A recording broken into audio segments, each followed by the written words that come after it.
here we are. I don't know how much moodier I am than the average person. I don't know. Bipolar is the case that they gave me, but I'm sometimes skeptical of labels and stuff. I've certainly had manic episodes, but I have periods of time where I work at a very high capacity for very long hours, day after day after day, for sometimes like incredible lengths of time, and like in not like pushing it, like feeling good, like in a flow state, right. Very creative, everything else.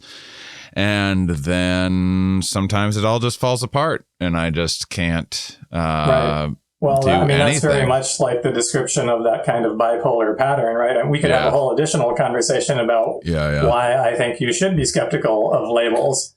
But that ability, that tendency to just be focused and interested in really working hard on something, that's the benefit to being higher in that risk for mania. So in the clinical psych world, we talk about hypomania as a personality trait. And hypo means just under. And so it means like there are people who are a little bit manic. They're not, it's not like you're having a full blown manic episode, but you've got some of that energy and that kind of positive feeling about things and that strong interest and drive. And, if you can have hypomania without spilling over into the where it really spirals out of control into full blown mania, and you kind of lose touch with reality a bit, then hypomania can be great. I wish I had a little more hypomania.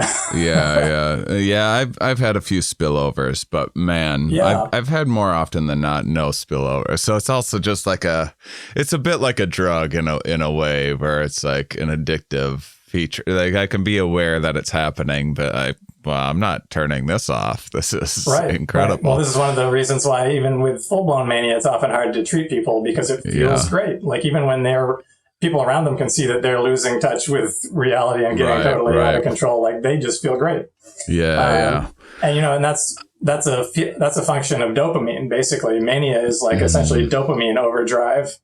And so, for the same reason, connecting it to drugs makes a lot of sense, because there is a pretty sound theory that the core of all addiction is basically that the dopamine system gets overly entrained to pursuing that particular drug, right? Because dopamine responds when something's rewarding. And so some drugs act directly on the dopamine system, like cocaine or amphetamine. And so that's just directly plugging into that go system. But then even others, that are acting in a different way, like opiates or alcohol or whatever, the idea is that because they're rewarding, they're still triggering that dopamine system. And so it's that you're getting locked onto, I need to pursue that. And so, it is having hypomania is like, well, I mean, let's say it's associated with having an addictive personality, right? So, they're like most extreme personality traits, there are pros and cons. I'm super addictive person too, so that all makes sense. And I tend to view life as just lots of drugs. Like I think like social media, TV. I just think of everything like a drug. I don't differentiate between learning and drugs and addiction that much. It's just like your brain runs on drugs, right? Your brain is full of various naturally occurring chemicals, and the things that we call drugs, or psychoactive drugs anyway, are precisely we've discovered various substances that happen to interact with the drugs in our brain, with our brain chemistry. Usually they mimic drugs that are already in there naturally.